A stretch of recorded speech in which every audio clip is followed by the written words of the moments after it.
ঝর্ণার নিচে 5 জন ছবি তুলছে, উপর থেকে 2 জন পড়ে গিয়ে মানুষ মারা গেছে। বর্তমান যে জেনারেশন, আমরা একটা ছবি তোলার জন্য আমরা জীবন দিতেও রাজি। দুই দিকেই পানি, এদিকেও পানি ওইদিকেও পানি, চরম ফ্লো। এবার যেটা হচ্ছে এটাকে আমি অবশ্যই এটাকে অ্যাক্সিডেন্ট বলবো না, এটা শুধুমাত্র অ্যাক্সিডেন্ট, এটা হচ্ছে কাজের গাফিলতি, দায়িত্বহীনতাই সবকিছু মিলিয়ে মিশে এবার ইনসিডেন্টগুলো। আপনি যে অভিজ্ঞ, আপনার এই সার্টিফিকেট কে দিচ্ছে? আপনারা কেন পর্যটকদেরকে ঘোরার নাম করে নিষিদ্ধ জায়গায় নিয়ে যান? মানুষ যেহেতু আমরা নিষিদ্ধ জায়গাতে আমাদের একটা আলাদা রকম ইন্টারেস্ট থাকে। এটা কি আসলে ট্রাভেলিং নাকি বিজনেস? That's call business. আমরা যারা সিনিয়র তারা আমাদের গাইড করছে। এখানে হয়তো এখন আমরা ব্যর্থ, আমরা যারা এখন আগের আছি আমরা হয়তো নতুনদের গাইড করতে পারছি, এটা আমরা আমাদের ব্যর্থতা মেনে নিচ্ছি। দর্শক সময়ের গল্পে আপনাদের সবাইকে স্বাগত জানাচ্ছি, আমি তানভীর হাসান। আপনারা জানেন যে সম্প্রতি ট্রাভেলিংয়ের নামে বেশ কিছু দুর্ঘটনা ঘটেছে।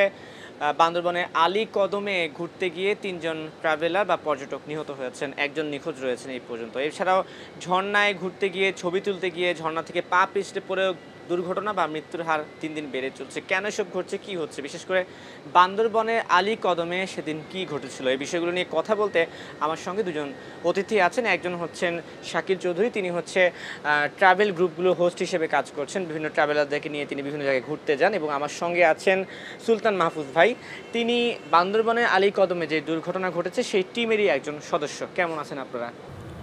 আলহামদুলিল্লাহ ভালো। প্রথমে আমি আসলে সুলতান মাহফুজ ভাইয়ের কাছে প্রশ্ন করতে চাই যে বান্দরবনে আলী কদমে যে দুর্ঘটনা ঘটেছে, 2 জন মারা গেছেন, 1 জন নিখোঁজ আছেন, সেই টিমে আপনি ছিলেন। আসলে কি হয়েছিল শুরু থেকে শেষ পর্যন্ত পুরো গল্পটা আমি আসলে আপনার কাছ থেকে শুনতে চাই। আচ্ছা, আমাদের 9 তারিখ আলী কদম আমরা গিয়েছি। সেখান থেকে আমাদের যাওয়ার উদ্দেশ্য ছিল খেমচংপাড়া, সেখানে আমরা থাকব।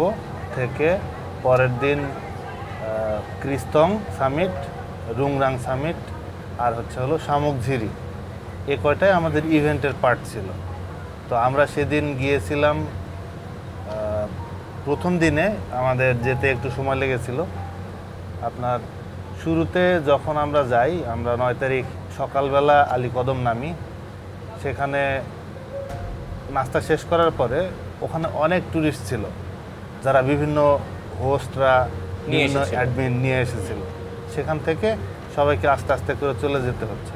তো আমি যে গ্রুপে ছিলাম ট্যুর এক্সপার্ট, সেই গ্রুপের অ্যাডমিন ছিলেন বর্ষা আপু। এখন উনি হলো উনার আরও টিম ছিল, যেমন আমরা ছিলাম 3 দিনের, আমাদের সাথেই আরও কিছু ছিল, তারা 5 দিনের জন্য ছিল। আবার আরও কিছু গ্রুপ ছিল, তারা আন্ধারমানিক অথবা অন্যান্য ট্রিপে যাওয়ার জন্য। মানে বর্ষারি ট্যুর এক্সপার্ট গ্রুপ থেকে তারা গিয়েছিল বিভিন্ন স্থানে। বর্ষা আপুর যে গ্রুপ সেটা তো আছেই, আরও অন্যান্য গ্রুপের টিমের ওরা এসেছিল আর কি, হোস্ট করে। সামহাউ ওটা একটা মিটিং প্লেস, মেবি একটা রেস্টুরেন্ট আছে, যারা ট্রেকিংয়ে যাচ্ছে। আমি দেখলাম যে সকাল 8টা-9টা নাগাদ ওখানে প্রায় 300-400 অনেক মানুষ, সব পর্যটক। ইভেন প্রত্যেকে কোনো লাক্সারি ট্রিপের জন্য আসে নাই, সবাই ট্রেকিংয়ের জন্য। আমি তো ভেবেছিলাম যে হয়তো আমাদের টিমটাই হয়তো ওখানে যাচ্ছে, বাট ওখানে যেয়ে দেখি এতগুলা মানুষ। বাট ওখানে আমাদের যে টিম ছিল, এই টিমের যারা ছিল আন্ধারমানিক যাবে, তারপর আরও কোথায় কোথায় যেন যাবে আমি জানি না, ওদেরকে আগে পাঠানোর জন্য চেষ্টা করতেছে। একটা ছোট্ট প্রশ্ন মাঝে করে যে ওই যে মিটিং প্লেস বলেন, ওইখান থেকে কি পথটা ভিন্ন হয়ে যায়, এক একজন এক এক দিকে যায় এমন কিছু? হ্যাঁ, বিষয়টা মনে ওই জায়গা হচ্ছে বলা যায় ওটা হচ্ছে বেস ক্যাম্প, ওখানে সবাই বাস থেকে নেমে ওখানে আমরা খাওয়া দাওয়া করি একসাথে হয়। তারপরে হচ্ছে কেউ আন্ধারমানিক যায়, কেউ ক্রিস্তং যায়, যেদিকে যায়। আচ্ছা হ্যাঁ, ঠিক আছে, ওকে। তো আমাদের গ্রুপে আমরা ছিলাম 33 জন, এর মধ্যে 11 জন হলো 5 দিনের জন্য, আর হলো আমরা বাকি 22 জন আমরা 3 দিনের জন্য। তো আমাদের প্রথম দিন ওখানে খেমচংপাড়াতে গিয়ে ওখানে রাতে স্টে করার পরে পরের দিন হলো আমরা গেলাম ক্রিস্তং। আর আমাদের সাথে যে গ্রুপটা ছিল যারা 5 দিনের জন্য, ওরা সকালবেলা উঠে রুংরাং সামিট করে আসছে। বাট আমরা যারা 3 দিনের, আমরা ক্রিস্তং যাব ওনাদের সাথে, এজন্য আমরা সকালে ওয়েট করতেছিলাম। 10টা-11টা নাগাদ ওই টিমটা ফেরত আসার পরে আমরা সবাই মিলে ক্রিস্তং গেছি।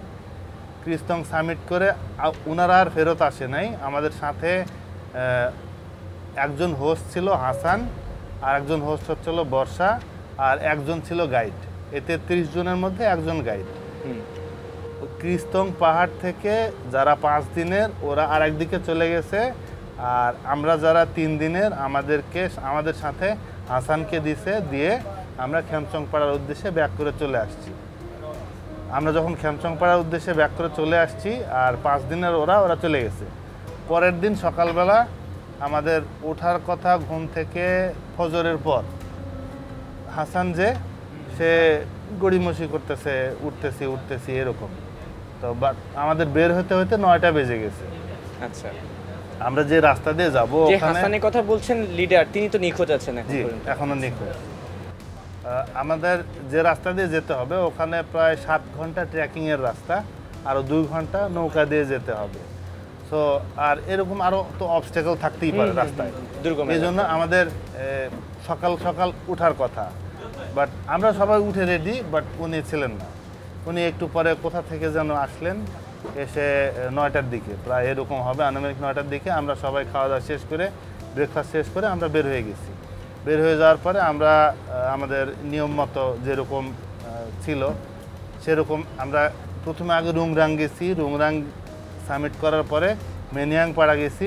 মেনিয়াংপাড়া আসার পরে মেনিয়াংপাড়া থেকে আস্তে আস্তে ওখানে ঢাল শুরু হয়েছে। ওটা অনেক গভীর। ওয়েদার কেমন ছিল? প্রথমে আমরা যখন বের হই তখন খুব সানি ওয়েদার ছিল, বাট তার আগের রাত্র ছিল কন্টিনিউ বৃষ্টি, মানে নন স্টপ। বাট সকাল থেকে দেখলাম বেশ সানি ওয়েদার, অনেক রৌদ্র ছিল। তারপরে আমরা যখন রুংরাং সামিট করে চলে আসছি, মানে যাওয়ার পথে আস্তে আস্তে রোদ কমতেছিল, একটু একটু করে বৃষ্টি শুরু হয়েছে। বৃষ্টি মানে কেবল মেঘ লাগছে আর কি। এরপরে আমরা শামুক ঝিরিতে নামছি, তখন প্রায় 3 ঘন্টা পার হয়ে গেছে, 3 ঘন্টা 3.5 ঘন্টা পার হয়ে গেছে। শামুক ঝিরিতে নামার পরে একবারে বৃষ্টি শুরু হয়েছে, মুষলধারে বৃষ্টি শুরু হয়েছে। শামুক ঝর্ণা আর সামনে ভাইয়া বলতে পারবে, ওখানে 2টা রাস্তা আছে। শামুক ঝিরিতে নামার পরে একটা ডান দিকে যেতে হয়, ডান দিকে একটা পাহাড়ের ঢাল বেয়ে যেতে হয়। আমরা ওইখানে তো আমাদের গ্রুপে মেয়ে ছিল কয়েকটা, ওরা খুব ফাস্ট আগাইতে পারতেছিল না। তো ইউজুয়ালি আমরা যারা একটু শক্ত সামর্থ্যবান তারা আমরা কন্টিনিউ একটু আগায় যাইতেছি, রেস্ট করতেছি, আবার তারা আসতেছে, আবার হাঁটা শুরু করতেছি এরকম। ওই জায়গাতে আসার পরে অনেক রাস্তা পানি ছিল না, যা পানি ছিল সব খেয়ে শেষ হয়ে গেছে।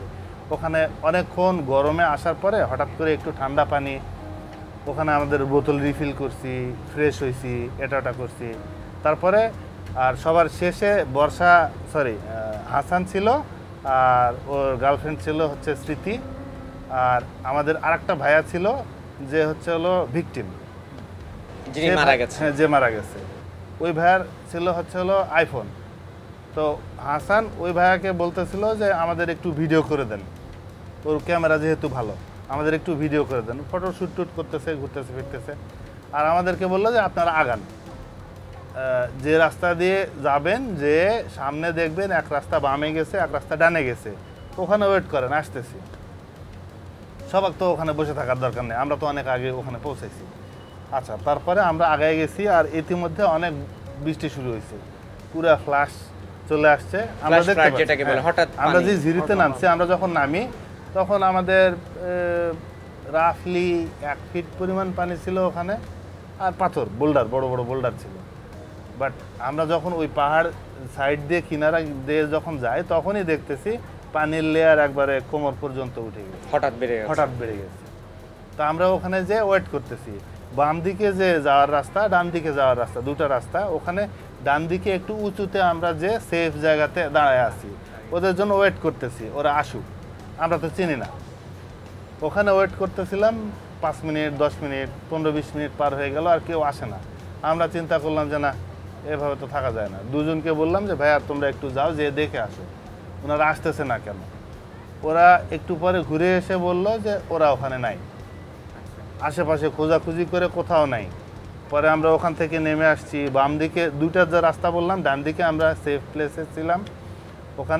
ওখান থেকে নেমে এসে বাম দিকে যেয়ে দেখি ঝিরি, পুরা ঝিরিতে অনেক পানি, এত দূর পর্যন্ত পানি হবে। আমরা অনেক খোঁজাখুঁজি করলাম, ওখানে আমরা কাউকে খুঁজে পেলাম না। তখন সময় কয়টা বাজে? তখন সময় 3:30 4টা হবে। দুপুর 3:30 4টা, হ্যাঁ। তারপর এই তো তারপরে আমরা চিন্তা করছি যে আমাদেরকে রেখেই ওরা 3 জন চলে গেছে অন্য কোনো শর্টকাট ওয়েতে। আমরা ওখানে হেল্পলেস ছিলাম, টোটালি হেল্পলেস ছিলাম। আমরা কিভাবে যাব, ওখানে তো নেটওয়ার্ক নাই। এই 3 দিন যে গেছি, 3 দিনের মধ্যে কোথাও নেটওয়ার্ক ছিল না। রাফলি 2-1 জায়গায় নেটওয়ার্ক পাইছি, পাহাড়ের উপরগুলাতে, চূড়াগুলাতে। এছাড়া কোথাও নেটওয়ার্ক ছিল না। মানে কাউকে যে কল করব আমাদেরকে হেল্প করো, অথবা আমরা যে জোরে জোরে শাউট করব, লাভ নাই। ওখানে কোনো না আদিবাসী পাড়া আছে, না কোনো লোকালয় আছে, কিছুই নাই, নাথিং। 3 ঘন্টা ট্রেকিংয়ের রাস্তা করার পরে আমরা যেখানে গেছি এরকম একটা জায়গা, আর বৃষ্টি হওয়াতে পাহাড়ের অনেক নিচু পোর্শনটা একেবারে অন্ধকার ছিল। ভাইয়া হয়তো বলতে পারবে যে সেই মুহূর্তে ভিডিও ফুটেজ কি আছে আপনাদের হ্যাঁ, কাছে? আছে। তাহলে আমরা অবশ্যই দর্শকদেরকে দেখাবো যদি আপনারা দেন আমাদেরকে। হ্যাঁ, হ্যাঁ। তারপর দুপুর বেলাতেও ওই ঝিরির ভিতরে রৌদ্র পৌঁছায় না, মনে হয় যে বিকালে, এরকম সন্ধ্যা হয়ে গেছে এরকম। সেই জায়গায় আকাশে ঘন কালো মেঘ, আর তার উপর আবার অনেক ঝুম বৃষ্টি। চিন্তা করেন ওই জায়গার অবস্থাটা কি, এরকম মানে ভয়াবহ একটা অবস্থা। ওখানে আমরা চিন্তা করলাম যে না, এখানে তো তাহলে আর কাউকে ডাকার কোনো ওয়ে নাই, কেউ আমাদেরকে হেল্প করতে আসবে সেটারও কোনো রাস্তা নেই। তা আমরা নিজেরাই খোঁজাখুঁজি করতেছিলাম যে কোন দিকে যাব আমরা। কখনো একবার ডান দিকে গেলাম, আমরা সবাই মিলে ডিসিশন নিলাম ভাই এখন প্যানিক না হয়ে আমরা বাঁচতে তো হবে। আমাদের আরও 3 ঘন্টা ট্রেকিংয়ের রাস্তা, বাকি। তারপরে ট্রেকিংয়ের রাস্তা, হ্যাঁ হ্যাঁ হ্যাঁ, তারপরে হলো নৌকা আসবে, নৌকা থেকে আরও 2 ঘন্টা গেলে আমরা লোকালয়ে পৌঁছাবো। লম্বা পথ। হ্যাঁ, এরকম একটা জায়গায় প্যানিকড হয়ে তো লাভ নেই। যেটাই করতে হবে ডিসিশন নিয়ে করতে হবে। আমরা সবাই নতুন, ওই রাস্তা আমরা কেউ চিনি না। যারা গিয়েছেন সবাই প্রথমবার। হ্যাঁ, ওইখানে যারা গিয়েছে ওই 3 জন ছাড়া। হ্যাঁ, ওই 3 জন না, ওই 2 জন ছাড়া। ওরা 2 জন ওই রাস্তা দিয়ে গেছে কয়েকবার, মেবি, আমি জানি না। ওরা যেহেতু হোস্ট, সেহেতু যাওয়ার কথা। আর সাথে যে ভাইয়া, উনি টোটালি নিউ, আমাদের মতো। ওই যে উনি জাস্ট ছবি তোলার জন্য রয়ে গেছেন আর কি। হ্যাঁ, তারপরে তারপরে আমরা সবাই মিলে চিন্তা করলাম যে এখন কি করা যায়। তো সবাই মিলে ডিসিশন নিলাম যে ডান দিকে যেতে থাকি রাস্তা ধরে, কারণ ঝিরিতে তো নামা যাবে না। বুঝেনি তো, আমাদের সামনে কিছু নেই, আমরা অন্ধের মতো চলতেছি। তারপর অন্ধকার হয়ে আসছিল মানে হ্যাঁ, অন্ধকার। বিকেল। মোটামুটি লাইট ছিল, চলা যায়। তারপরে একবার ডান দিকে গেছি, এমন একটা দুর্গম জায়গায় গেছি, ওখান থেকে আর সামনে আগানো যায় না, মানে এটা তো রাস্তা হইতেই পারে না। তারপরে আবার বাম দিকে গেছি, বাম দিকে মানে সম্ভাব্য যত জায়গা আছে এক্সপ্লোর করছি, কোনো দিকে যাওয়ার মতো স্কোপ ছিল না ওই ঝিরি ছাড়া। তখন আপনার মোট কতজন তাহলে? আমরা তখন 19 জন। 19 জন, 3 জন বাদে। হ্যাঁ, আমরা 2-3 ঘন্টা ধরে এরকম ঘুরতেছি, বাট কোনো মানে সলিউশন পাইতেছি না। তারপরে অন্য একটা গ্রুপের একজন ওই দিকে আসতেছিল, আমার এই গ্রুপ ছিল এটা। ওনাদের গ্রুপের। তো এখন তারা আমরা ব্যাক করছিল? না, ব্যাক করছিল না, ওরাও ফিট ছিল। ওরাও আচ্ছা, আসতেছিল, হ্যাঁ। ওই রুটে যাইতেছিল। তো ওখান থেকে একজন সামনে আসছে দেখার জন্য যে ঝিরির কি অবস্থা। তো তখন আমাদের একজন বলল যে ভাইয়া ওদের মধ্যে আর একটা গ্রুপ আসছে, ওদের সাথে কথা বলে দেখি। পরে আমরা ওদের সাথে কথাবার্তা বলছি। ওনাদের মধ্যে একজন আছে, উনি রাস্তাটা চিনে। তখন আমরা একটু মানে স্বস্তি যে অ্যাটলিস্ট রাস্তাটা চিনে, বের হতে পারবো। আমি বলি নাই, মানে ঝিরির যে অবস্থা ছিল, যখন রকম অবস্থা ছিল, বের হওয়ার মতো কোনো অবস্থা ছিল না। তারপরেও একটা মনোসান্ত্বনা যে অ্যাটলিস্ট আমরা ডেস্টিনেশনটা জানি, কোন দিক দিয়ে যেতে হবে। আজ হোক কাল হোক বের হতে তো পারবো, এই ঝিরির পানি তো কমবে, এরকম একটা সিচুয়েশনে ছিলাম আমরা। পরে ওনাদের গ্রুপের যারা ছিল, ওনারা ছিল 7 জন বুঝি। হ্যাঁ, 7 জন। তার মধ্যে একজন রাস্তাটা চিনে। ওনাকে বললাম যে ভাইয়া আপনারা কি করবেন, এখন তো ঝিরিতে যেতে পারবেন না। যে ভাইয়া রাস্তাটা চিনে, ওনার প্ল্যান ছিল যে আমরা ফেরত যাব, বাট ফেরত যে উঠে যাওয়ার রাস্তাটা খুব খাড়া ছিল। বৃষ্টি হওয়াতে ওটা উঠে যাওয়াও পসিবল ছিল না। যে 3 ঘন্টা রাস্তা ট্রেকিং করে আসছি, ওনার প্ল্যান হচ্ছিল কষ্ট মষ্ট করে আমরা যদি 3 ঘন্টা ট্র্যাক করে উপরে যেয়ে ফেরত যাই, তাহলে আমরা জানে বাঁচতে পারবো, অ্যাটলিস্ট রাত্রেবেলা কোনো একটা সেফ শেল্টারে থাকতে পারবো। ট্রাইও করা হলো, বাট এটা সম্ভব না, কখনোই সম্ভব না। যারা ওই রাস্তায় গেছে তারা জানবে যে বৃষ্টির মধ্যে, তুমুল বৃষ্টির মধ্যে শামুক ঝিরিতে নামার পরে ওখান থেকে ব্যাক করা কতটা টাফ। পরে ডিসিশন নিলাম যে ভাইয়া যেটাই হোক সবাই মিলে একসাথে থাকি। তো পরে আমরা আগাইতেছিলাম, আরও কষ্ট মষ্ট করে অনেক দূর আগাইছি। যেহেতু উনি চিনে, উনি জানে কোন পোর্শনে পানি কম, কোন পোর্শনে সাইডে যেতে হবে, কোন পোর্শনে পানি দিয়েই যেতে হবে। এরকম কিছু জায়গায় আমরা আরও কিছু দূর আগায় গেছি, প্রায় 1 কিলোমিটারের মতো, লাইক আধা ঘন্টার মতো আগায় গেছি। যাওয়ার পরে এমন একটা জায়গায় পৌঁছেছি, এরপরে আর কখনোই আগানো সম্ভব না। আমাদের মধ্যে যারা শক্ত সামর্থ্যবান ছিলেন তারা গ্যারান্টি দিয়ে বলতে পারে যে আমরা পার হতে পারবো, বাট আমাদের গ্রুপে ছিল মেয়ে ছিল। কতজন ছিল? 3 জন। আমাদের গ্রুপে 3 জন ছিল, অবশ্যই আর একজন। এই ভাইয়াদের গ্রুপে 1 জন ছিল। 4 জন। মানে আমি গ্যারান্টি দিয়ে বলতে পারি যে আমি পার হতে পারবো। সবার পক্ষে আসলে ওই জায়গাটা হয়তো পথটা পাড়ি 2-3 দেওয়া জন আমরা সম্ভব পার না। হতে পারবো, বাট সবাই পার হতে পারবে না। এরপরে ডিসিশন নেওয়া হলো যে তাহলে আমরা এখানে ওয়েট করি। পরে ওই রাত্রে আমরা ওখানে ওয়েট করতেছিলাম। এর মধ্যে আপনারা কি হাসান বা যারা নিখোঁজ ওদেরকে খোঁজা ট্রাই করেছেন? হ্যাঁ, খোঁজার ট্রাই করছি। আমরা প্রায় 3 ঘন্টা ধরে খুঁজছি। ওখানে খোঁজাখুঁজির পর দেখি আমাদের কোনো রাস্তা নেই।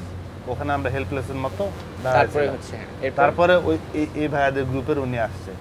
ওই পরে আমরা সন্ধ্যা 7টা থেকে নিয়ে পরের দিন ফজরের আজান 5টা পর্যন্ত আমরা ওখানে ছিলাম। ওই একটা পাথরের ওপর, ছোট্ট একটা পাথর, জাস্ট আমরা কোনো রকমে ওখানে আটকানো।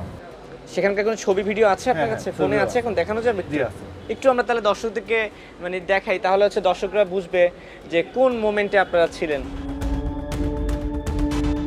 দুই দিকেই পানি, এদিকেও পানি ওইদিকেও পানি, চরম ফ্লো। মানে ওয়ান কাইন্ড ছোট একটা দ্বীপের মতন, একটা পাথরের দ্বীপ। দ্বীপের মতো। আমরা জাস্ট ওই পোর্শনটাতে কোনো রকমে রাতটা পার করছি। এতগুলা মানুষ। 26 জন মানুষ আমরা ওখানে। এখানে কারো গায়ে রেনকোটটা পর্যন্ত নাই, জাস্ট একটা গেঞ্জি। কারো ব্যাগ ছিল, কারো হেভি লাগাতে ব্যাগ ফেলে দিছে। অ্যাটলিস্ট জীবন বাঁচানোর জন্য। জীবন বাঁচাতে হবে, জাস্ট বডিটা নিয়ে তো পার হতে পারবে। আমরা যে রাস্তাগুলো পার হয়ে আসছি খুবই দুর্গম ছিল। তো যার ভাল লাগছে ব্যাগও ফেলাই দিছে, জাস্ট পরনের কাপড়। ওরা তো জানে না রাত্রে আমাদেরকে ওয়েট করতে হবে। আর কন্টিনিউ বৃষ্টি, ঝুমঝুম বৃষ্টি হইতেছে। কেউ এমনি কাঁপতেছে বৃষ্টি সারাটা ঠান্ডায়। রাত সকাল পর্যন্ত। পরে ভোর হইলো, আর আমরা ওখানে একটা বেঞ্চমার্ক রাখছিলাম, একটা বাঁশ পুঁতে রাখছিলাম দেখার জন্য যে পানির লেয়ারটা বিপজ্জনক মাত্রায় বেড়ে যাচ্ছে কিনা। যদি বেড়ে যায় তাহলে তো আমরা ওখানেও থাকতে পারবো না, ফ্লাডে আমাদের সবাইকে ভাসায় নিবে। পরে দেখলাম যে না, ওই মাত্রা উপরে উঠতেছে না। পরে আস্তে আস্তে কমতে পরে সকালের আলো ফুটছে। পরে আরও 2 ঘন্টা লাগছে, প্রায় 7টা বাজে আমরা ওখান থেকে হাঁটতে ওই ঝিরি ধরে, ওখানে ঝিরির মধ্যে খুম টাইপের আছে, অনেক গভীর আছে। যে ভাইয়াটা গেছিল উনি রাস্তাটা চেনে, উনি জাস্ট বলে দিতেছিল এদিক দিয়ে চলেন। আমরা ওনাকে অনুসরণ করতেছিলাম। বাট 7টা, 7:30টার দিকে আমরা প্রথম একজন মানুষকে দেখলাম, সে ওই দিক দিয়ে যাইতেছিল, পাহাড়ি একজন, সকালবেলা। তখন ওনাকে জিজ্ঞেস করলাম দুসরি বাজার কোন দিকে, বললো যে এই দিকে সোজা যেতে থাকেন। তখন আমাদের মনের মধ্যে একটা সান্ত্বনা যে না, অ্যাটলিস্ট বেঁচে গেছি। রাত্রে আমরা কেউ জানতাম না যে আমরা পরের দিন সকাল পর্যন্ত বেঁচে থাকবো কিনা। আচ্ছা, আপনাকে একটা প্রশ্ন করে আমি শাকিল ভাইয়ের কাছে আসবো। তারপর হচ্ছে যে আপনারা তো ফিরার পরে কখন আপনারা জানলেন যে 3 জন নিখোঁজ ছিল আমরা কমপ্লেন দেওয়ার জন্য আসছি। আচ্ছা, ওই যে বললাম না যে একটা মিটিং প্লেস, ওই পোর্শনে আমাদের ব্যাগটাকে এগুলো রাখা ছিল। আমরা ওখানে মেবি উনি এই অ্যাডমিন ট্যুর গ্রুপগুলোর সাথে কানেক্টেড। হ্যাঁ, আমরা কমপ্লেন দেওয়ার জন্য ওনাকে গিয়েছিলাম যে আমাদের গ্রুপের যে হোস্ট যে ছিল সে আমাদেরকে রেখে চলে গেছে। আমরা তো জানি না সে বেঁচে আছে না মরে গেছে। আমাদেরকে এভাবে 19টা মানুষকে এরকম একটা জায়গায় রেখে চলে আসছে। আমাদের কমপ্লেন দেওয়ার জন্য আমরা ওখানে গিয়েছি। তো ওখানে যেয়ে শুনি যে ভাইয়া একজনের ডেড বডি পাওয়া গেছে, দেখান তো উনি আপনাদের কিনা। আমাদেরকে ছবি দেখালো। ছবি দেখার পরে আমি নিশ্চিত হয়েছি যে উনি আমাদের গ্রুপের মধ্যে একজন ছিলেন। ওই যে আইফোন যার ওই ভাইয়ার এদিকে ফাটা, এদিকে সব ভস্কায় গেছে, ছবি আছে আমার। আচ্ছা, আমরা অবশ্যই দর্শকদের সেটা দেখাবো। হ্যাঁ, তারপর পরে আপনারা নিশ্চিত হলেন যে দুর্ঘটনার শিকার হয়েছে। বাট তখনও ধোঁয়াশা কি হয়েছে, তাহলে ইয়ে কই, স্মৃতি কই, হাসান কই, ওনাকে মেরে ফেলা হয়েছে নাকি উনি ভেসে গেছে, আমরা তো কিছু জানি না। পরে আমরা থানায় গেছি রিপোর্ট করার জন্য থানায় গেছি। পরে থানাতেও আমাদেরকে একদিন ওখানে রাখা হয়েছিল সবাইকে ইনভেস্টিগেশনের জন্য। তো পরে আমরা থানাতে ছিলাম।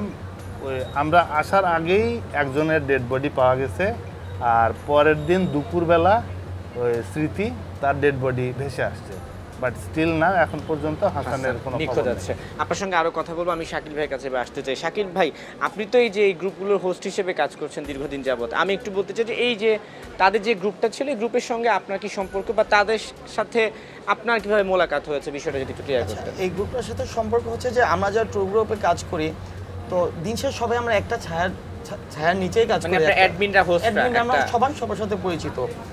তো এই জায়গায় বিষয়টা হচ্ছে যে ওনাদের সাথে যেটা হয়েছে যে আমার একটা টিম, আমি তো গেছি আমার টিম, আমার 27 জন একটা টিম ছিল, আমি টিমটাকে 2 ভাগে ভাগ করছি। এক টিমের সাথে আমি একজন হোস্ট দিয়েছি, আমি আরেকটা টিম নিয়ে আগাচ্ছিলাম। তো সেখান থেকে ওনাদের যারা রেস্কিউ করে সে হচ্ছে রনি। তো পথিমধ্যে থেকে সে আর কি আমার সাথে কন্ট্যাক্ট করেছে, শুভ ভাই আপনি তো পুরো রাস্তা চিনেন, ওরা গাইড পাচ্ছিল না আলীকদমে, সেদিন কোনো গাইড ছিল না। তো শুভ আপনি তো অনেকদিন যান, আমাদের একটু সাথে করে নিয়ে যান। আমি বললাম আচ্ছা ঠিক আছে চলেন। তো ওই জায়গায় খেমচং পারে পর্যন্ত সবাই আমরা একসাথে খাওয়া দাওয়া থেকে শুরু করে সব কিছু আমাদের একসাথেই হয় ওই জায়গায়।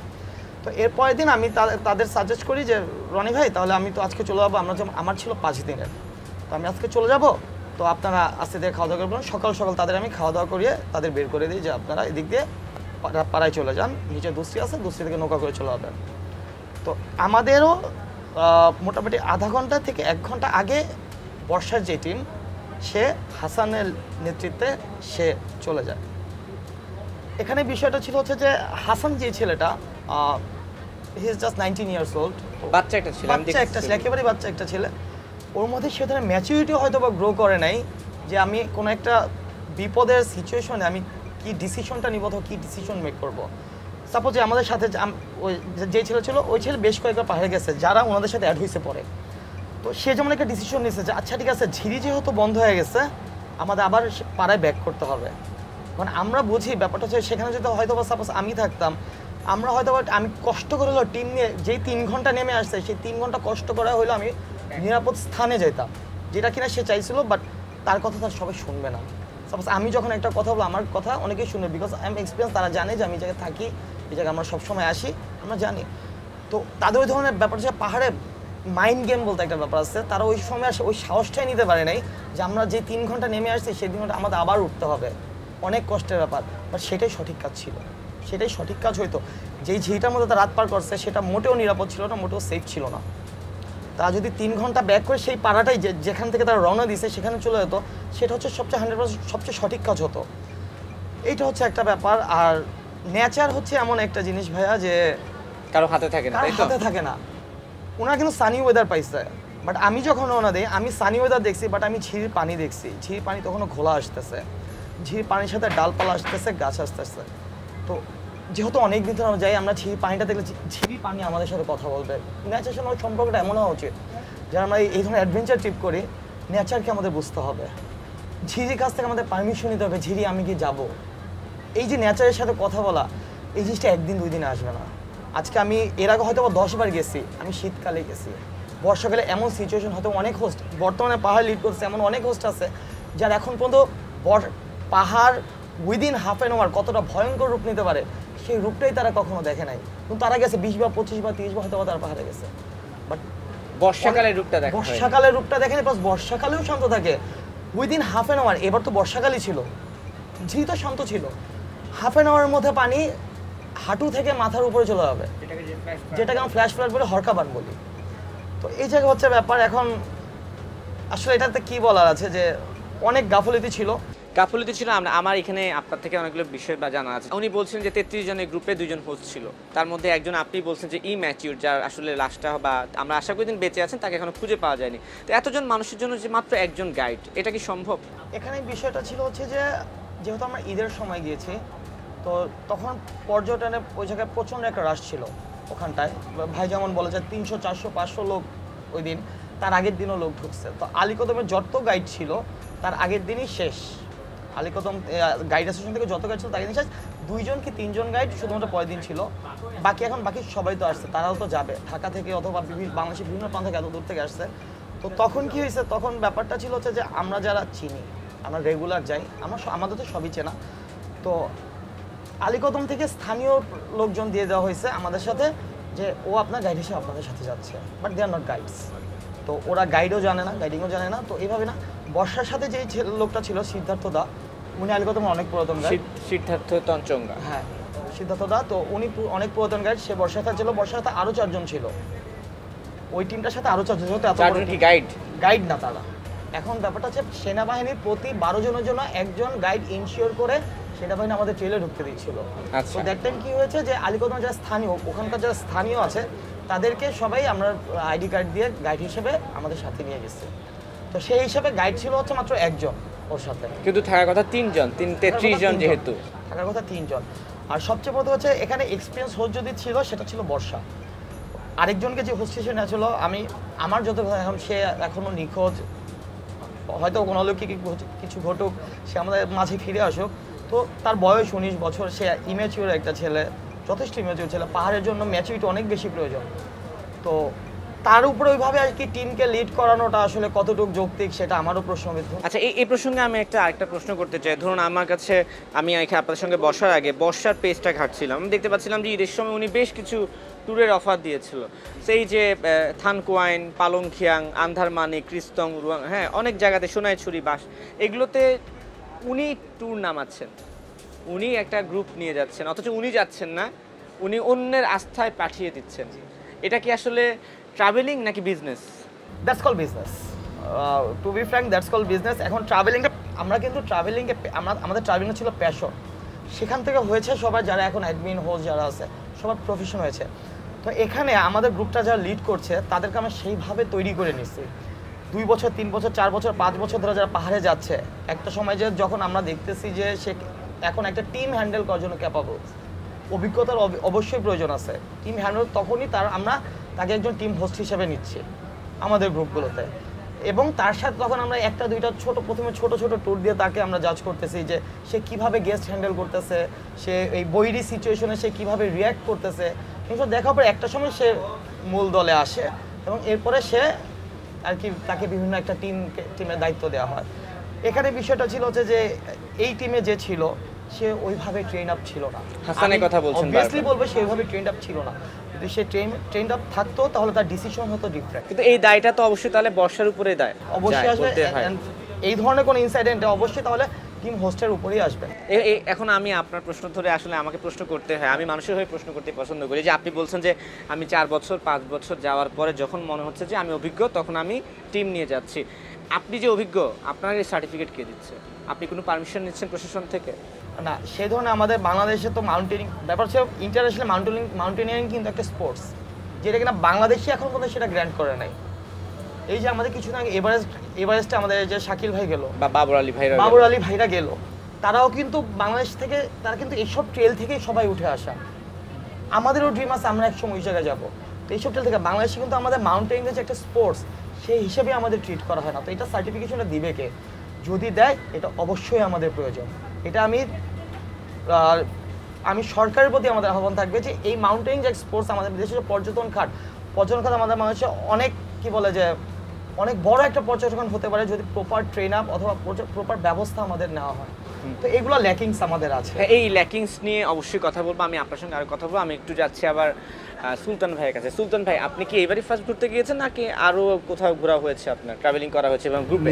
নিজে কোথাও ঘুরেছি বিভিন্ন জায়গায়, পার্সোনালি ঘুরেছেন? ট্রেকিং এ গিয়েছি এবারে ফার্স্ট টাইম। তো আমি যদি আপনাকে জাস্ট পার্সোনালি আপনার অভিমত জানতে চাই যে ট্রেকিং অভিজ্ঞতা, আপনি একটা ভয়াবহ অভিজ্ঞতার সম্মুখীন হয়ে এসেছেন, বেঁচে ফিরেছেন বলতে গেলে, সেকেন্ড লাইফে আছেন।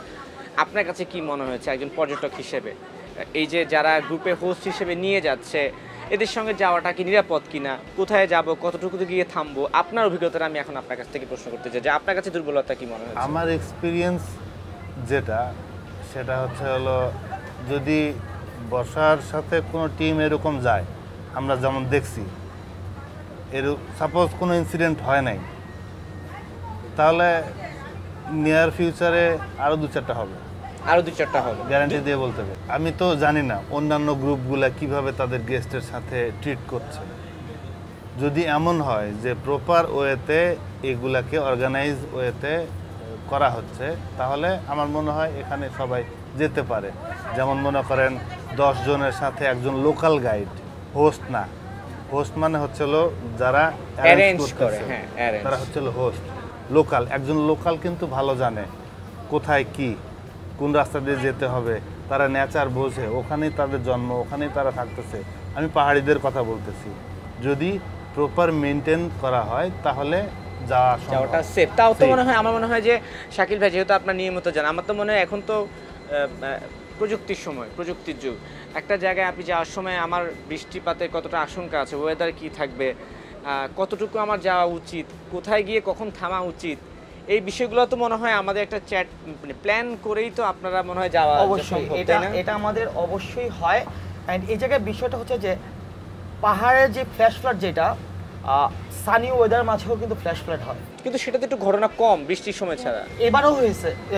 ওনাদের যে ইনসিডেন্ট হয়েছে ওই দিনও কিন্তু সানি ওয়েদার ছিল, বাট ওনাদের সাথে সেই ধরনের অভিজ্ঞ কেউ ছিল না।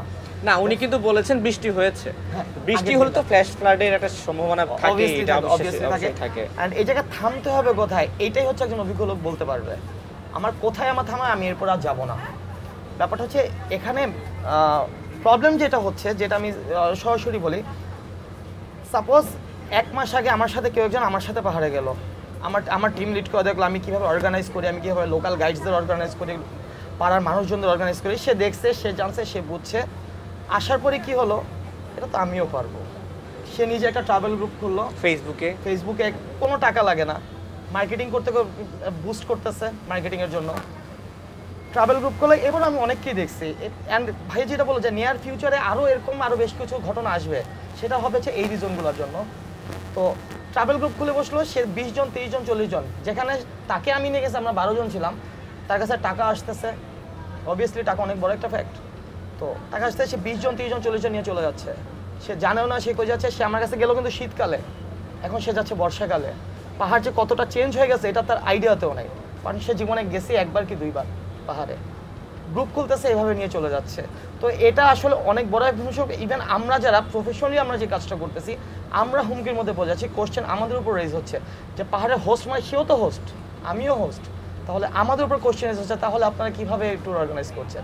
বাট এইভাবে যে ফেসবুকের কল্যাণে অথবা বুস্টিংয়ের কল্যাণে যে এই গেস্ট অ্যারেঞ্জ করে তারা চলে যাচ্ছে, এটার পেছনে আমি বলবো যে এটা প্রপার একটা সিস্টেমে আওতায় আসুক, রেজিস্ট্রেশনভুক্ত গ্রুপ হোক, আমরা সরকারের কাছে দায়বদ্ধ থাকবো, আমরা যারা কাজ করতেছে আমাদের এক্সপিরিয়েন্স সেখানে দিব, আমরা সরকারের কাছে দায়বদ্ধ থাকবো, প্রপার সিস্টেমের মধ্যে কাজটা। এবং এই বিষয়টা পর্যটন কর্পোরেশনই করতে পারে, যে অবশ্যই। তারা কিছু গ্রুপকে সরকারিভাবে লিপিবদ্ধ করে তাদের আন্ডারে যাওয়া। এবং আমি তো বলবো যে এখানে শুধু হোস্টের দোষ দিলে হবে না, যারা যাচ্ছে তারা কার সঙ্গে যাচ্ছে এটাও কিন্তু একটা ফ্যাক্ট, যে আমি যাচ্ছি কিনা। যেমন আমি বর্ষা প্রসঙ্গে আরেকটা প্রশ্ন করতে পারি। 1 থেকে 1.5 বছর আগে একই একটা দুর্ঘটনায় বর্ষার স্বামী কিন্তু মারা গিয়েছিলেন। তাহলে এখন তো একটা প্রশ্ন আসতে পারে, ওই দুর্ঘটনার পরে বর্ষা কেন নিজে থামলো না, নিজে কেন সচেতন হলো না, কিংবা এই যে ট্রাভেলিংয়ের নামে মানুষদেরকে বিপদের সম্মুখীন করলো, এই ব্যাপারে কি আপনার কিছু প্রশ্ন উত্তর আছে? এখানে আমার বিষয়টা হচ্ছে যে বর্ষা আমাদের সবার কাছে যেটা করছিল যে ট্রাভেলিংটা ছিল ওর হাজবেন্ডের স্বপ্ন। রাফিও কিন্তু একজন হোস্ট ছিল, এবং সে নিজেই দুর্ঘটনায় মারা গেছে। পা পিছলে পড়ে, সেটা কোনো ফ্ল্যাশ পড়া তো ওই ধরনের ইনসাইডার না, পা পিছলে পড়ে পাথরে মাথা লাগছে, সে ওই জায়গায় মারা গেছে। তো ওইটা পুরোপুরি একটা অ্যাক্সিডেন্ট ছিল। বাট এবার যেটা হচ্ছে, এটাকে আমি অবশ্যই এটাকে অ্যাক্সিডেন্ট বলবো না, এটা শুধুমাত্র অ্যাক্সিডেন্ট, এটা হচ্ছে কাজের গাফিলতি, দায়িত্বহীনতায় সবকিছু মিলিয়ে মিশে এবার ইনসিডেন্টগুলো। তো সেখানে যেটা হচ্ছে যে বর্ষা হয়তো বা এখন থেকে বর্ষা হয়তো বা সাবধান হবে। সাবধান তো আসলে হওয়ার কিছু নেই, ঘটনাটা ঘটে গেছে, তার বিরুদ্ধে আইনি ব্যবস্থা হচ্ছে, সেটা আসলে প্রশাসনের বিষয়। কিন্তু আপনাদের বিরুদ্ধে আরেকটা অভিযোগ আছে, যেটা আসলে আমি নিজেও অনেক ট্রাভেলিং গ্রুপে অ্যাড আছি, আমি দেখেছি যে প্রশাসন তো অনেক পর্যটন স্পটে নিষেধাজ্ঞা দিয়ে রেখেছে যে এইসব জায়গায় যাওয়া নিষেধ। আলীকদম বলুন, বান্দরবান বলুন বা খাগড়াছড়ি, অনেক জায়গায় দেওয়া আছে, কিন্তু সেই জায়গাগুলোতেই দেখছি যে দলে দলে হোস্টরা ট্যুর গ্রুপ নিয়ে যাচ্ছে। তো নিষিদ্ধ জায়গার প্রতি কেন আপনারা প্রশাসন তো অনেক কিছু করতে পারবে, চাইলে আবার অনেক কিছু করা সম্ভব না, এত বড়টা জোন, আপনারা কেন পর্যটকদেরকে ঘোরার নাম করে নিষিদ্ধ জায়গায় নিয়ে যান? অ্যাকচুয়ালি এখানে বিষয়টা হচ্ছে, হ্যাঁ বেশ কিছু গ্রুপ এই কাজটা করছে। নিষিদ্ধ জায়গার প্রতি সবারই, আমাদের মানুষ যেহেতু, আমরা নিষিদ্ধ জায়গাতে আমাদের একটা আলাদা রকম ইন্টারেস্ট থাকে, অ্যান্ড সেই ইন্টারেস্টটাকে কাজে লাগানো হচ্ছে এখানে। আর সবচেয়ে বড় কথা হচ্ছে নিষিদ্ধ জায়গায় যাচ্ছে তারা কিন্তু একাও যাচ্ছে না, গাইড সবই যাচ্ছে, লোকালস থেকে শুরু করে সব কিছু সহযোগিতা নিয়ে যাচ্ছে। বাট এই জায়গায় বিষয়টা হচ্ছে কি, পাহাড়ে 2 জন 4 জন 5 জন, যেটা আমি বললাম যে একজন মানুষ, আমি একজন হোস্ট, আমি একজন টিম লিডার, আমি একটা নদী পার করব অথবা ঝিরি পার করব, আমার সাথে আমার কাঁধে করে আমি কয়জন নিয়ে যেতে পারবো, যেটা কিছু আগে বলছিলাম। তো আমার 8 জন লোককে নেওয়ার ক্যাপাবিলিটি আছে, অথবা যাওয়ার আগে আমি ওই যে 8 জন আমার সাথে যাচ্ছে তাদের ব্যাকগ্রাউন্ড আমি দেখছি, তারা এর আগে কি পাহাড়ে কিভাবে গেছে, কই কই গেছে, এই ব্যাকগ্রাউন্ডের অভিজ্ঞতা সব জায়গায় কাজে লাগে। তো ওই ট্রেলগুলো জায়গায় অবভিয়াসলি বান্দরবান অফ ট্রেল মানে কি, অফ ট্রেল মানে হচ্ছে যে আমি সার্ভাইভাল মোডে যাচ্ছি, তো তার সেই সার্ভাইভালের ক্ষমতাটুকু আছে কি না সেটা তো আমাদের জাজ করে এরপর আমাদের গেস্ট নিতে হবে। এখন একজন কেউ কখনো পাহাড়ে যায় না, সে এসে আমরা বললো যে শো ভাই আমি কৃস্তং যাব, তাকে আমি নিয়ে নিলাম, সে আমাকে পে করতেছে, আমি তাকে নিলাম, সেটা তো হইলো না। তাকে আগে প্রথম ছোট ছোট যে ট্রেলগুলো অথবা সে রেগুলার লাইফে কী ধরনের ফিজিক্যাল অ্যাক্টিভিটিতে আছে, এটা কিন্তু যথেষ্ট শারীরিক একটা ব্যাপার আছে। যেমন উনি বলছিল যে 3 জন মেয়ের সঙ্গে আছে, তারা পার হতে পারবে আমি কিনা। একটা ব্যাপার ইন্টারাপ্ট করতে চাই, যখন আমরা 21 কিলো থেকে খ্যামচংপাড়া পর্যন্ত যাই সোজা রাস্তা, এর মধ্যেই আমরা যেদিন প্রথম দিন যাই এর মধ্যেই একটা মেয়ে হাঁটতে পারতেছে না, ওর হাঁটার ক্যাপাসিটিই নাই, ওকে ঘাড়ে করে নিয়ে যেতে হয়েছে, তাকে এরকম একটা ট্রিপে নেওয়া হচ্ছে। এখানে তো মানে আমি শারীরিকভাবে উপযুক্ত কিনা এটা তো আসলে তারও বোঝা উচিত ছিল। অনেকে কিন্তু এক্সাইটেড হয়ে চলে যায়, কিন্তু সেক্ষেত্রে হোস্টদেরও একটা দায়িত্ব আছে একটা মানুষকে প্রপার গাইডলাইন করা, যে আমি 20 কিলোমিটার 25 কিলোমিটার হেঁটে যাব, আপনি যেতে পারবেন কিনা, সমতল পথ নয় পাহাড়ের পথ, এগুলো কি আপনারা বলেন? এটা আমাদের প্রত্যেকটা গ্রুপের ইভেন্ট ডিটেলস দেখেন, প্রত্যেকটা গ্রুপ ডিটেলসে লেখা থাকে প্রতিদিন 7 থেকে 8 ঘন্টা আপনাকে পাহাড়ি পথে হাঁটতে হবে, উঁচু নিচু জায়গায়, এভরিথিং লেখা থাকে। এখন গেস্টরা যারা কখনো যায়নি তারা কিভাবে থিঙ্ক করে জিনিসটা যে 7-8 ঘন্টা হাঁটা কোনো ব্যাপারই না, বাট যখন তারা ওই জায়গায় যে রিয়েলিটিটা ফেস করে যে 7-8 ঘন্টা হাঁটা আসলে অনেক বড় একটা ব্যাপার, তখনই। এখন আমি সাপোজ আপনি আমার সাথে যাবেন, আমি আপনাকে বলছি যে ভাই প্রতিদিন 7-8 ঘন্টা হাঁটতে হবে, পাহাড়ি উঁচু নিচু রাস্তা, মনে করেন আপনি একটা 5 তলা উঠতেছেন আবার 5 তলা দিতেছেন, দিনে কতবার আপনি 5 তলা উঠতে নামতে পারবেন, এই জায়গায় একটা কোশ্চেন। গেস্টদের তখন কথা থাকে হচ্ছে ভাই সব পারবো, বিকজ তার রিয়েলিটিটা ফেস করে নাই, ওভার করে তারা বলছে সব পারবে, নিয়ে নিচ্ছি, নিয়ে যাওয়ার পর বিপদে কিন্তু আমরাই পড়তেছি। তাকে যে নিয়ে যাচ্ছি ব্যাপার হচ্ছে সে হয়তো বা নিজে শুধু এক পায়ে হেঁটে যেতেছে, তাকে নেওয়ার জন্য আমি একবার উপরে উঠতেছি, আমি আবার নিচে নামতেছি, আমি আবার তাকে কাঁধে নিয়ে উপরে উঠতেছি, এইভাবে কিন্তু আমাদের কাজ করতে হচ্ছে। তো এইভাবে আমরাও কিন্তু বিপদে পড়ে যাচ্ছি যে গেস্টদের ওভার করেছে। সুতরাং যারা যাবে পাহাড়ে তাদেরও সে ধরনের একটা মেন্টাল প্রিপারেশন থাকা উচিত যে আমরা পাহাড়ে যাচ্ছি, সেরকম লাক্সারিয়াস হোটেল অথবা কক্সবাজার রিসোর্টে আমরা যাচ্ছি না, আমরা যাচ্ছি পাহাড়ে। সুতরাং সেখানে আমরা একটু যাওয়ার আগে একটু রিসার্চ করি, ইউটিউবে এখন অনেক ভিডিও আছে, অনেক কিছু আছে, একটু রিসার্চ করি যে আমাকে কোন ধরনের ফিজিক্যাল অ্যাপিয়ারেন্সটা আমার রাখতে হবে অথবা কী ধরনের মাইন্ডসেটটা থাকতে হবে, এই সব কিছু বিশ্লেষণ করে আসলে পাহাড়ে যাওয়া উচিত। ঠিক আছে সুলতান ভাই, এবার আমি আপনার কাছে আবার আসি। আপনারা গিয়েছেন কৃস্তঙ্গে, তাই রাইট? ওখানে গিয়েছেন, যাওয়ার সময় আপনার সঙ্গে কি নিয়েছেন? যাওয়ার সময় আমার সাথে ছিল কাপড় চোপড়, রেনকোট না, ওখানে পঞ্চ, রেনকোট তো ব্যাগ কাভার করে না, আমি পঞ্চ নিয়েছিলাম সো দ্যাট আমার ব্যাগ সহ নিজেকে কাভার করতে পারি। টর্চ লাইট নিয়েছিলাম, আর হচ্ছে হলো শুকনা খাবার, সেটা তো বললাম, কাপড় চোপড়, এই তো। আর হচ্ছে মোস্ট ইম্পর্টেন্টলি মেডিসিন নিয়েছিলেন, এটা তো আপনার ব্যক্তিগত পর্যায়ে নিয়েছিলেন, কিন্তু আপনাদের টিমের সঙ্গে যে আমি যখন বিপদে পড়ে যাব, ইমার্জেন্সি যেগুলো দড়ি বলা হয়, বা ইমার্জেন্সি টিম লিডার বা টিমের পক্ষ থেকে ইভেন্টের হোস্ট কি কিছু নিয়েছিল? না, একদম কিছু ছিল না। আপনারা যে বিপদে পড়লে, ফ্ল্যাশ ফ্লাড হলে যে আপনাকে দড়ি দিয়ে উঠাবে, ইমার্জেন্সি আপনাদেরকে বাঁচাবে, সেই ধরনের কিছুই ছিল না। কোনো কিছু ছিল না। ইভেন ওই ট্রেলগুলা বৃষ্টির সময় অনেক জোক থাকে, আমার পায়ে জোক লেগেছে, আমি জোক সরাই দিছি। আপনারা হয়তো জানবেন যে জোক ছেড়ে দেওয়ার পরে মাথা লেগে 2-3 ঘন্টা ব্লিডিং হইতেই থাকে। যে জানে না সে কখনো এই ব্লিডিংটা অফ করতে পারবে না। যেমন ভাইয়া বলতেছিলেন যে একটা পাতা ওখানে দিতে হয়, যেমন আমি 2 ঘন্টা হাঁটার পরে একটা পাহাড়ি আমাকে, অন্য টিমের একজন গাইড, সে আমাকে বলে দিতেছে যে ভাইয়া আপনি এই পাতাটা একটু ওখানে দিয়ে রাখেন, ব্লিডিংটা অফ হবে। এই নলেজটা কারো নাই, মানে যে হোস্ট, এটা তো তার নলেজটা থাকার কথা, সে তো অ্যাটলিস্ট বলার কথা যে ভাইয়া আপনি এটা করেন। না হলে আমি যদি 6 ঘন্টা, একটা মানুষ যদি 6 ঘন্টা এভাবে হাঁটতে থাকে, কন্টিনিউ ব্লিডিং হতেছে, তাহলে তো রাস্তার মধ্যে তো ফেইন্ট হয়ে পড়ে যাবে। তাহলে এই যে এখানে আমার একটু কথা আছে। অবশ্যই কথাটা হচ্ছে একজন হোস্ট তার ব্যাকপ্যাক যেটা থাকে, একজন হোস্টের ব্যাকপ্যাক আমাদের সাপোজ আমার ব্যাকপ্যাকটা 20 থেকে 25 কেজি ওজন থাকে, সেটা নিয়ে কিন্তু আমি পাহাড়ে উঠে গেজদের টাইনা নিয়ে উঠেতেছি।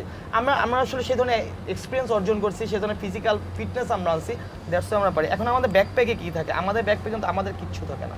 সাপোজ আমার ব্যাকপ্যাকে শুধুমাত্র আমি যেটা পরে আসি আর ব্যাগের ভিতরে একটা প্যান্ট আর একটা টি শার্ট, এছাড়া আমার পার্সোনাল কিচ্ছু থাকে না।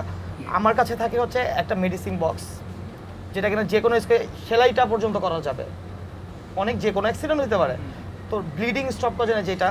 আমার ব্যাকপ্যাকের মধ্যে থাকে রোপ, যেটা কিনা আমার যে কোনো রেস্কিউ কাজে লাগবে, যেটা এবার লাগছে আমার। এবার যদি সাপোজ এবার যে ফ্ল্যাশব্যাকটা হয়েছে, এই যে নতুন ধরনের গ্রুপ নিয়ে যারা যাচ্ছে তাদের ফেসবুক ভিত্তিক বিশেষ করে গ্রুপগুলা তাদের একটু এক্সাম্পল দেই। আমি যখন উপর থেকে নামলাম, পাহাড়ের উপর থেকে, আমার টিম তো আমার সাথে আছে, তারা নিশ্চিন্তে আছে। ওই পাশে লোকজনদের দেখলাম তারা ওই পাশে আটকে আছে, রিটেল ওই পাশে আটকে আছে, তার এই পাশে আসার কোনো ব্যবস্থা নাই, তাদের হোস্টের কাছে কোনো রোপ নেই, তাদের কাছে কিচ্ছু নেই, কোনো ইকুইপমেন্টই নেই যে তারা যে রেস্কিউ হয়ে আসবে সেই ধরনের তাদের কোনো ধারণা নেই যে পানির মাঝে আমার এই পরে রোপিং করার জন্য আমাকে কীভাবে গেস্টকে আমার সাথে নিতে হবে, সেই আইডিয়াটাও তাদের নেই। তো সেখানে আমরা রোপিং করলাম, রোপিং করে আমিও তো মানুষ, I am not a Superman.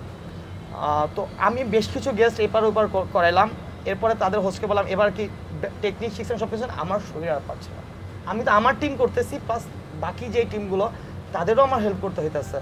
That's not the way যে আপনি পাহাড়ে এইভাবে একটা ইভেন্ট করে ফেললেন, টাকা আসতেছে আপনি করে ফেললেন। আচ্ছা, আমার এখন জাস্ট জানা একটা বিষয় আমি আপনার কাছে জানতে চাই। ধরুন এই যে আমি যদি এই যে ওনার যে 20 জন 22 জনের লোক আপনারা নিয়ে গেলেন বা বর্ষা বা বিভিন্ন গ্রুপ নিয়ে যাচ্ছে, এগুলোতে আসলে ইনকাম হয় কেমন? নিশ্চয়ই একটা ভালো অ্যামাউন্টই হয় যথাসম্ভব, যার কারণেই সবাই এটার প্রতি ঝুঁকছে। এগুলোতে আয় কি খুব ভালো হচ্ছে, ভালো আয় হয়? ওইভাবে ভালো আয় হয় না, আমাদের হয় না। হয়তো বা যারা 30 জন 40 জন করছে তাদের হতে পারে, আমার টিম হয় হাইস্ট 12 জন। 6 জন 7 জনের আমার ম্যাক্সিমাম টিম হয়, 6 জন 7 জন, হাইয়েস্ট ম্যাক্স 12 জনের টিম হয়। তো আমাদের তো আয় হয় না। আমরা যে হচ্ছে নতুন কিছু পাহাড় প্রেমী তৈরি করার জন্য আমাদের একটাই তো টিম, যে আমরা যারা পাহাড় নিয়ে আছি, আমরা কিন্তু আমাদের কর্পোরেট লাইফ ছেড়ে, পার্সোনালি আমি আমার কর্পোরেট লাইফ ছেড়ে আমি পাহাড় নিয়ে পড়ে আছি, বিকজ পাহাড়ের মধ্যে এই জায়গায় আমি আমার লাইফ খুঁজে পাইছি। এখন প্রশ্নটা এভাবে আসতে পারে, ধরুন আপনি হয়তো বা মাসে 1 বা 2 বার নিচ্ছেন, কিন্তু যে বর্ষার যে বিষয়টা দেখলাম যে একসাথে 5টা 6টা করে টিম নামাচ্ছে, এটা তো প্রপারলি বিজনেস। হ্যাঁ, বর্ষাদের মতো লোকদের অনেক আয় হয়। অনেক আয় হয়। কেমন আয় হইতে পারে আনুমানিক? সে আয়ের লোভে কি এই কাজ করছেন তারা? মানে আমি শুধু বর্ষাকে দায়টা দিচ্ছি যেমন না, মনে করেন আমরা 22 জন হচ্ছে হলো 7,000 টাকা পার পারসন 3 দিনের জন্য। পার পারসন 7,000 টাকা করে। 7,000 টাকা। আচ্ছা, তাহলে টিমের মধ্যে 11 জন ছিল, তারা হচ্ছে হলো 5 দিনের, তাদের থেকে 9,000 টাকা। এখন চিন্তা করেন বিনিময়ে আপনারা কি কি ফ্যাসিলিটিস পেয়েছেন এই 3 দিনে? আমাদেরকে দুপুরে খাবার দিবে না। দুপুরে খাবার দিবে না? না। আচ্ছা, সকালবেলা নাস্তা, ভাত, ডাল, ডিম ভাজি শেষ। রাত্রেবেলা কথা ছিল মাছ অথবা মাংস খাওয়া হবে, সেটাও খাওয়াইনি। একবেলা শুধু মুরগি খাওয়াইছে এই আচ্ছা। 3 দিনের মধ্যে। আর দুপুরে খাবার নাই কেন? ওই যে দুপুরে কি আমাদের আপনি হাঁটতে হয় যে- সুপারম্যান নাকি যে না খেয়ে থাকবেন? চলতি পথে হাঁটতে হয় থাকে, যে। সেখানে আর কি ড্রাই ফুড অথবা প্রোটিন জাতীয় খাবার এখানে সরবরাহ করা, বিকজ ওই রান্না দুপুরবেলা তো আমরা হাঁটতেছি। ও আচ্ছা, এই জন্য হচ্ছে দুপুরে যেমন খাবারটা মনে করেন থাকে। আমাদের এক possible না। ডেস্টিনেশন থেকে আরেক ডেস্টিনেশনে 7-8 ঘন্টার ডিস্টেন্স। ওই পথে কি আপনাদের কোনো ড্রাই ফ্রুট সরবরাহ করা হয়? একটা প্যাকেট দিয়েছিল, 3টা করে বিস্কিট, একটু স্যালাইন আর ম্যাঙ্গো বার, এটাই শেষ। এটাই খাবেন। আর যে- আর আপনার যা লাগবে আপনি কিনে নিয়ে খান। ও আচ্ছা, আর এই যে সকালে বা রাতে যে খাবারটা, এই খাবারটা কোথা থেকে সরবরাহ করেছে তারা? ওই পাহাড়িদের ওই যে গ্রাম বা হ্যাঁ, পাড়াতে গিয়ে সেখানে তাদের আমরা যখন যাই তখন আমাদের সাথে মুরগি নিয়েছিলাম, ডাল নিয়েছিলাম, ডিম নিয়েছিলাম, মানে ওখানে যেগুলো অ্যাভেলেবেল না এগুলো আমরা সাথে করে নিয়ে নিয়ে নিয়েছিলেন। আমি যদি এখন ব্যক্তিগতভাবে আপনাকে প্রশ্ন করি যে আপনি তো 7,000 টাকা দিয়ে গেছেন, আপনার কাছে কি মনে হয় যে 7,000 টাকার মধ্যে আপনার পেছনে কত টাকা খরচ হয়েছে? এবার আমি বলি, হ্যাঁ অবশ্যই। প্রথম দিন আমি যখন বাস থেকে নামি, সকালে নাস্তা দেওয়া হয়েছে আমাদেরকে। সকালে যা রওনা দেওয়ার কথা, আমাদেরকে রওনা দিতে দিতে বিকাল 3টা বাজাইছে। এই 3টা পর্যন্ত আমাদের বসার কোনো জায়গা নেই। আচ্ছা, আমরা দোকানের সামনে, বৃষ্টি হইতেছে, রাস্তায় বসেছিলাম। দুপুরে আমাদেরকে খাবার দেওয়া হয়নি। No invest. নো ইনভেস্ট, যার যার মতো খেতে থাকেন, তাও বিস্কিট, চকলেট, চিপস এগুলা। তারপরে আমাদেরকে নিয়ে গেল 21 কিলো নামের একটা জায়গায়, ভাইয়ারা চিনবে, চাঁদের গাড়িতে ওখানে নিয়ে গেল। ওখান থেকে আমাদের মেইন ট্রেকিংটা শুরু। চান্দি গাড়ি খরচ কে দিয়েছে? করে দিচ্ছে। পার পার্সন কেমন যায় ওটাতে? আমি চাচ্ছিলাম যে আসলে এই 7,000 টাকার মধ্যে কত টাকা খরচ হচ্ছে এটা একটা বের করতে। সেটা আমি বলেছি 7,000 টাকার মধ্যে কয় টাকা খরচ হচ্ছে। সাপোজ ঢাকা টু আলীকদম বাস ভাড়া আছে হচ্ছে আপনার 1100-2200 টাকা। আচ্ছা, এখন এই জায়গায় একটা ফ্যাক্ট আছে, অনেকে সাপোজ এই যে 9,000 টাকার ট্যুর যেমন 7,000 করছে, 5,000ও করতেছে। এখানে আমি করতেছি 9,000 টাকায়, আরেকজন করছে 6,000 টাকায়, ডিফারেন্স তো অবভিয়াসলি আছে। তাছাড়া এত কম বাজেটে তারা কীভাবে ট্যুর পাচ্ছে? এখন এই জায়গায় তাদের যে মেন ফ্যাক্টটা হয় সেটা হচ্ছে যে আমি পাহাড়ে 10 জন নিয়ে গেলে আমার যেই প্রফিট হবে, 30 জন নিয়ে গেলে আমার তার চেয়ে ম্যাক্স একটা প্রফিট আসবে। একটা বাস ভর্তি করে নিয়ে গেলাম, বাস যদি রিজার্ভ করা হয় আমার বাস ফেয়ার অনেক কমে যাচ্ছে, অর্ধেক মোটামুটি বলা গেলে যে আপ ডাউনের যে জায়গায় 2200 আমাদের যেটা 2200 খরচ হয় আপ ডাউনে, সেটা খরচ হবে হাইস্ট গেলে আপনার 1100 থেকে 1200 টাকা, অর্ধেক হয়ে যাচ্ছে। হ্যাঁ হ্যাঁ, আর পাহাড়ে খাবার দাবার, আর পাহাড়ে যে ঘরগুলোতে থাকতে দিতেছে আমাদেরকে, ওই 5 জন থাকলেও যেই, ওই 30 জন থাকলেও সেই। ওগুলোর ভাড়া কেমন? পার হেড 200 টাকা। পার হেড 200 টাকা। একটা ঘরে কয়জন থাকতে পারে?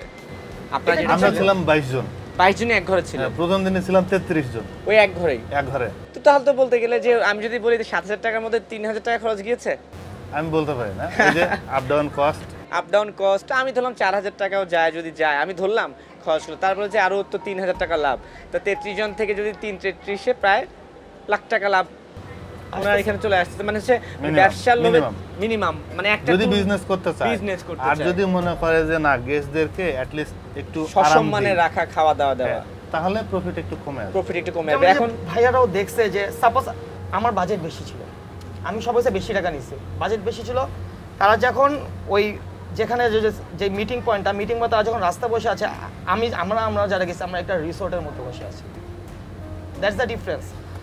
তারা বাস গেছে হচ্ছে তাদের বাসটা হয়তো ভালো বাসই ছিল, আমি জানি না তারা কি বাসে গেছে।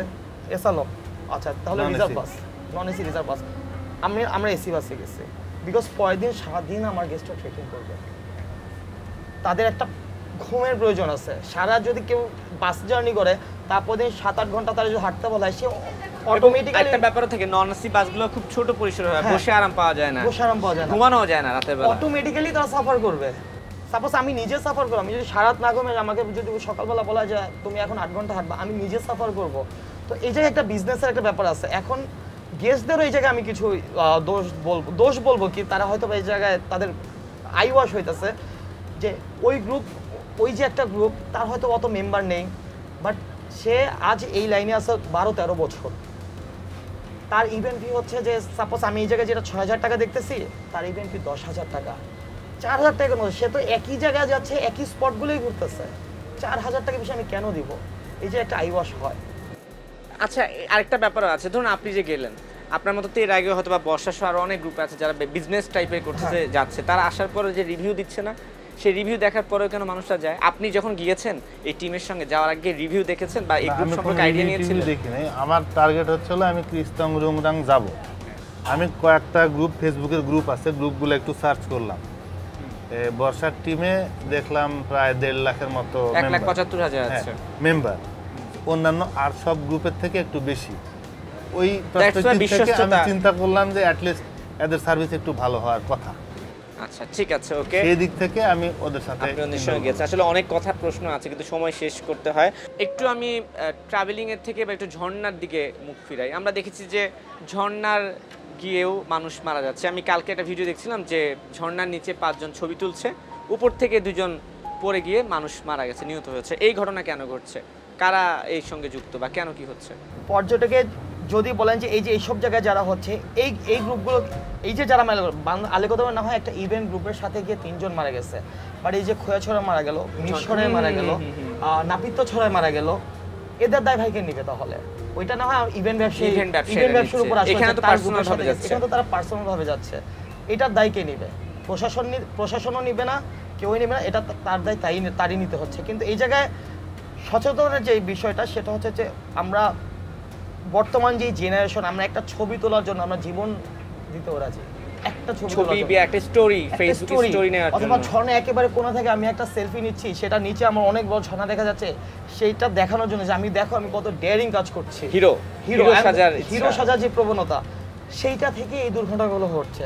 সোশ্যাল মিডিয়ায় একটু ভাইরাল হওয়া, যে তোমরা ওই পর্যন্ত গেছো, দেখো আমি কোন পর্যন্ত আমি গেছি, তারও এক লেভেল তারও উপরে এক গেছি। লেভেল উপরে গেছি। এই যে প্রতিযোগিতা, অসুস্থ প্রতিযোগিতা, অ্যাডভেঞ্চার কোনো অসুস্থ প্রতিযোগিতার জায়গা না। অ্যাডভেঞ্চার আমি নিজেকে প্রস্তুত করব, সার্ভাইভ করব, আমার থ্রিল আছে, সম্পূর্ণ আমার যে সেফটি, পুরোটা সেফটি রেখে আমি অ্যাডভেঞ্চার করব, সেটাকে অ্যাডভেঞ্চার বলে। বাট আমি কোনো প্রকার রোপিং অথবা কোনো প্রকার ইকুইপমেন্ট অথবা পায়ে খালি পায়ে পাহাড়ে ট্রেন করছে এক একজন, যেখানে আমরা সবসময় বলি গ্রিপওয়ালা জুতা, আমরা ইভেন্ট যারা আমরা করি, আমরা যারা প্রফেশনাল আছি, খালি পায়ে কখনো এইভাবে হাঁটা যায় না। সবাই মনে করে কি কাদামাটি খালি পা হতে হাঁটলে হয়তো গ্রিপ পাবো না, সেটা না। এই যে অসচেতনতাগুলো, এটা আমাদেরও অনেক দায়ভার আছে। আমাদের যারা আমরা প্রফেশনালি ট্যুরিজমের সাথে আছি, আমাদেরও আরও বেশি জিনিসটা প্রচার করা দরকার। আর যারা গেস্ট আছে, যারা আর কি নতুন, যারা আর কি পাহাড়ে আসতেছে, প্রথম অ্যাডভেঞ্চারে যাচ্ছে লোভে, অ্যাডভেঞ্চার লোভ সামলানো খুবই কষ্টকর। আমারও হয়েছে প্রথম যখন আমি অ্যাডভেঞ্চার, বয়স কম ছিল, অনেক ট্রাই করছি, বাট আমরা যারা সিনিয়র তারা আমাদের গাইড করছে। এখন হয়তো এখন আমরা ব্যর্থ, আমরা যারা এখন আগের আছি, আমরা হয়তো নতুনদের গাইড করতে পারছি, এটা আমরা আমাদের ব্যর্থতা মেনে নিচ্ছি।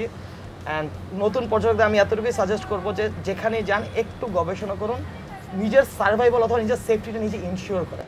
না এখন আপনি দায়ভার নিচ্ছেন, আপনি তো জনগণ, যিনি যাচ্ছে সেও জনগণ, প্রশাসন বা পর্যটন কর্পোরেশন বা পর্যটন মন্ত্রণালয়, তাহলে দায়ভার কি? তাদের কি কর্তব্য? এইসব এই যে মানুষ ঘুরতে যাচ্ছে, এসবের দেখভাল করাই তো তাদের দায়িত্ব ছিল। তাহলে তারা কি করছে এসব জায়গায়? আপনি তো অনেকদিন আছেন, সেখানে কি আছে প্রশাসন থেকে? সেখানে প্রশাসন থেকে আমাদের একটা ব্যবস্থা করতে পারে, যে গাইডিং সিস্টেমটা, সাপোজ হচ্ছে এইসব ঝর্ণাগুলোতে গাইডিংটা ওইভাবে নাই। প্লাস হচ্ছে যে ট্রেইলে ঢোকার আগে আপনার প্রপার সেফটি ইকুইপমেন্ট আছে কিনা সেটা প্রশাসন ইনশিওর করতে হবে, চেক করা যে আপনি কিভাবে যাচ্ছেন।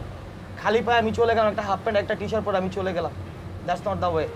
প্রত্যেকটা ঝর্ণার সামনে যেখান থেকে আর কেউ সামনে আগাতে পারবে না, সেখানে একজন লোক রাখতে হবে, যে তুমি এর চেয়ে বেশি আর ওই পাশে যেতে পারবে না, সেটা তো খালি থাকছে। সিকিউরিটি মেনটেন করতে হবে।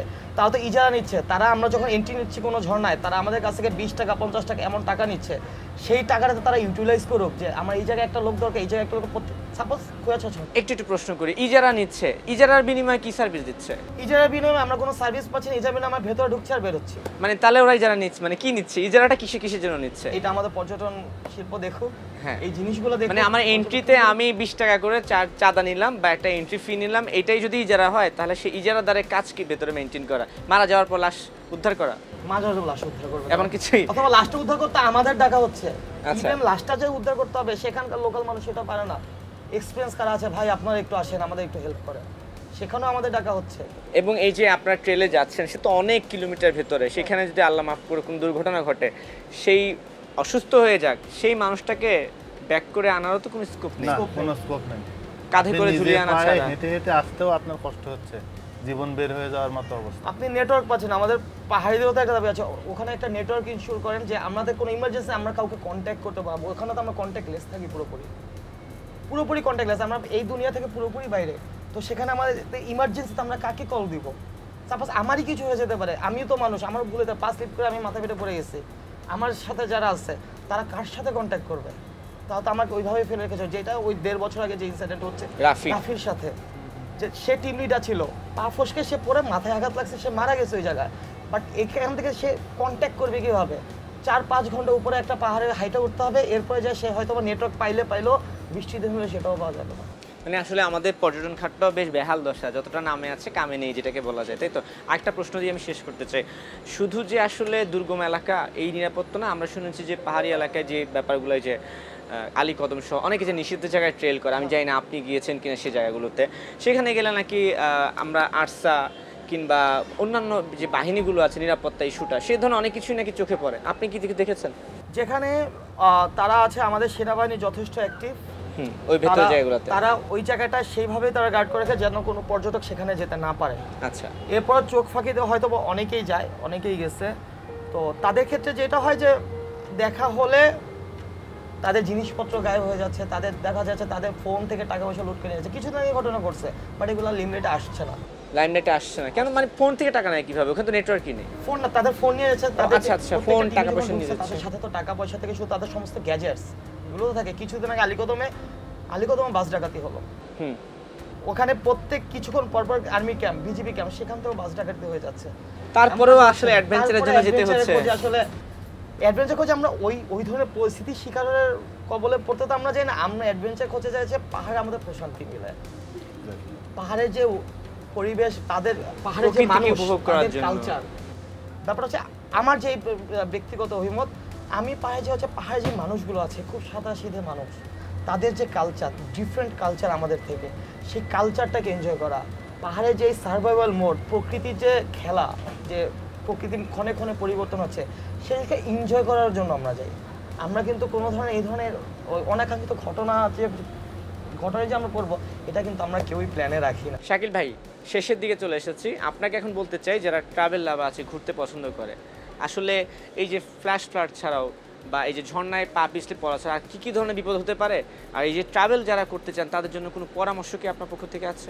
যেটা সবচেয়ে বড় যেটা হচ্ছে ফিজিক্যালি সে যদি ওইভাবে, বেশিরভাগই যেটা প্রবলেমটা হয় আমাদের, আমরা ঢাকা থেকে মনে করছি অথবা শহরে বসে মনে করছি যে একটা 7-8 ঘন্টা হাঁটা সে তো হাঁটতেই পারবো, বাট আলটিমেটলি সেটা আসলে তাদের বিয়ন্ড তাদের ইমাজিনেশন যায়। তো এই বিষয়গুলো আমরা ফিজিক্যালি ফিট থাকি, যদি নিজে আমি ফিজিক্যালি ফিট থাকি তাহলে আমরা সেদিকে অগ্রসর হই। অথবা ঢাকা শহরে আমরা রেগুলার লাইফে আমরা এক্সারসাইজ করি, আমরা রানিং করি। রানিং এখন নিউ জেনারেশন যারা আছে তাদের আমি দেখছি তারা রানিংয়ের যথেষ্ট তারা ইন্টারেস্ট, তো রানিংটা করি। তো এই ধরনের ফিজিক্যাল ফিটগুলো থাকা উচিত। আর এছাড়া যে বিপদটা হতে পারে সেটা হচ্ছে যে লাইক ওয়েদার বুঝে আমরা যাত্রা করি, সিজন বুঝে যাত্রা করি, এই তো। আপনি তো ঘুরেছেন, আরও ঘুরতেও যাবেন। যারা আসলে একদম ফার্স্ট টাইম অ্যাডভেঞ্চার, যে ট্রাভেল লাভার যাদেরকে বলছি, হিরো সাজতে চাচ্ছে, তাদের উদ্দেশ্যে আপনার কোনো কিছু বলা আছে কিনা? ছোট্ট একটা মেসেজ দিতে চাই। ক্রিস্তং মেবি 2900 ফিট। 2900 ফিট মানে হচ্ছে হলো ঢাকা শহরের বিল্ডিংগুলার স্ট্যান্ডার্ড 8 ফিট করে একটা ফ্লোর। তার মানে কি অলমোস্ট 210-15 তালার মতো আসে। আপনার যদি কখনো ইচ্ছা থাকে অথবা আপনার যদি কখনো এরকম সামর্থ্য থাকে 10-15 কেজির একটা ব্যাগ ঘাড়ে নিয়ে 200 তালা পর্যন্ত উপরে উঠবেন, তাহলে ক্রিস্তং যাওয়ার চিন্তা করেন। এতটুকু বলতে পারি শুধু এই ক্রিস্তং রুংরাং ট্রিপের ক্ষেত্রে, আর অন্যান্য ক্ষেত্রে বললাম। ঠিক আছে সুলতান মাহফুজ ভাই, আপনাকে অসংখ্য ধন্যবাদ। শাকিল ভাই, আপনাকে অসংখ্য ধন্যবাদ। অনেক কথা বলেছি, প্রশ্নও করেছি। আর দর্শক, এতক্ষণ কথা বলছিলাম সুলতান মাহফুজ এবং শাকিল চৌধুরীর সঙ্গে। আপনারা যে যেখানেই যান, ঘুরতে যান, অবশ্যই নিজের সেফটিটা এনশিওর করবেন। একটা ব্যাপার কথা বলছিল যে ফিজিক্যাল ফিটনেস, আমি কোথায় যাচ্ছি সেখানে যাওয়ার জন্য যে ফিটনেস বা শারীরিকভাবে আমি উপযুক্ত কিনা, সে বিষয়টা আপনাকে অবশ্যই মাথায় রাখতে হবে। কোথায় যাচ্ছি, কোথায় থামতে হবে, কতটুকু আমি কি করতে পারবো, সে ব্যাপারগুলো মাথায় রাখতে হবে। এবং হিরো সাজার জন্য, স্টোরির ক্লিপস নেওয়ার জন্য এমন কিছু করা যাবে না যাতে আপনার প্রাণহানি করতে পারে। প্রকৃতিতে গিয়ে প্রকৃতিকে উপভোগ করুন, নিজের মধ্যে নিরাপত্তা বজায় রেখে। যে যেখানে থাকবেন ভালো থাকবেন এবং সময় টেলিভিশন সঙ্গে থাকবেন।